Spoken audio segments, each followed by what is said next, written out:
The Disneyland Resort is one of my absolute favorite places to visit in my home state of California. Considering the sentimental value it holds within me, I've always loved the place. However, in 2019, I was able to make a return for what was my first visit in many years. With there being 2 theme parks and so many incredible attractions, I thought it would be rude not to come back later in the year also. So that's what I did. But I didn't wrap it up at 2 visits. I actually went back for a third so that I continued park hopping to some of the most immersive theme parks on the planet. Throughout the dozens of hours I spent at the 2 parks, I've really grown to love the place more than I ever have before. In the not so distant future, I plan to release a video of the top 20 theme parks I've been to, and I'd like to say, don't be surprised when you see these 2 ranked very highly. Although most people, including me, go here mostly for the amazing story-driven dark rides, there also happens to be a couple of solid roller coasters thrown into the mix. With 4 at the main park and 2 at the other, today we'll be ranking all 6 from my least favorite to most favorite. Before we get into the video, I'd like to mention that we are getting very close to 1,000 subscribers, and it would mean a lot if you could help out with that. These videos take a lot of time and effort to make, and by you guys subscribing to the channel, it shows that you are all really enjoying the content. With that out of the way, this is how I rank the 6 roller coasters currently operating at the Disneyland Resort. Number 6, Gadget's Go Coaster.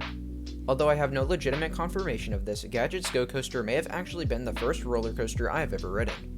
I seriously remember bawling my eyes out in the queue line as a little kid, so it's certainly a possibility, but either way the ride is decent for what it is and is towards the top of my list of kiddie coasters I've been on. I really like the little bits of theming throughout the layout as well as the tunnel at the beginning of the ride. It may not be too unique, but it's certainly a good coaster to have at the bottom of a list like this. Number 5, Goofy's Sky School. I don't mean to be a buzzkill, but Goofy's Sky School doesn't fit well in the park at all. All it is a traditional Wild Mouse coaster with some tacky theming, but its location even in the resort seems very questionable to me. It's actually a fine ride for what it is, but this opinion of mine is something I'm not sure I can look past. It doesn't make any sense here, and I honestly have nothing more to say about the ride.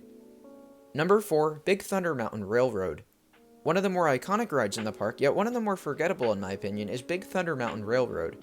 Thunder Mountain at this specific Disney park is one of the very few coasters ever built by Dynamic Attractions. I really enjoy this beloved roller coaster whenever I get around to it, but it's not exactly at the top of my list of rides I must do every single time I go to the Disneyland Resort. There are some very nice moments of lateral and negative G-force throughout the ride, along with plenty of tunnels and outstanding theming within the rockwork. Again, I like Thunder Mountain and I don't want to make it sound like I don't enjoy it, but it doesn't exactly hold up to the other coasters in the park that I'd prioritize riding over this one.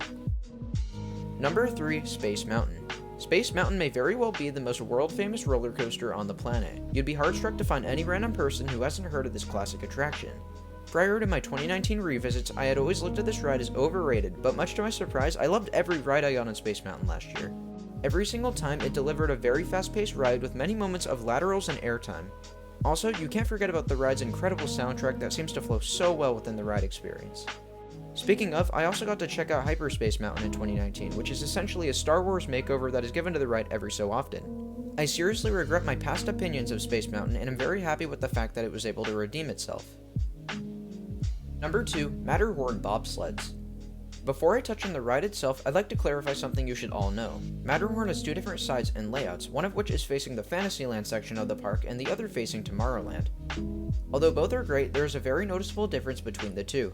The Tomorrowland side is much more aggressive and fast-paced than the other, making me come to the conclusion that if we're just looking at the Tomorrowland side for this list, Matterhorn would rank at number 1. However, because the Fantasyland side isn't quite the same, and because I'm tying the 2 together to form one spot on this list, I decided to place it at the number 2 spot.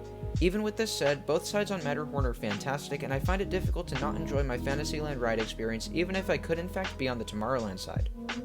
Matterhorn Bobsleds was the first tubular steel roller coaster, making it both innovative and revolutionary for its time. Complementing the ride's historic aspect, there are some very aggressive transitions and moments of airtime that can be found throughout the layout.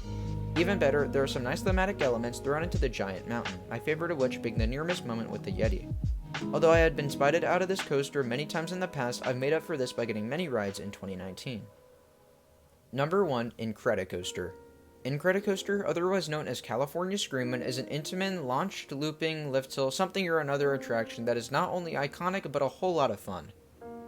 This very ride was actually the one that sparked my interest in amusement rides, and as well as this, completely obliterated my fear of roller coasters.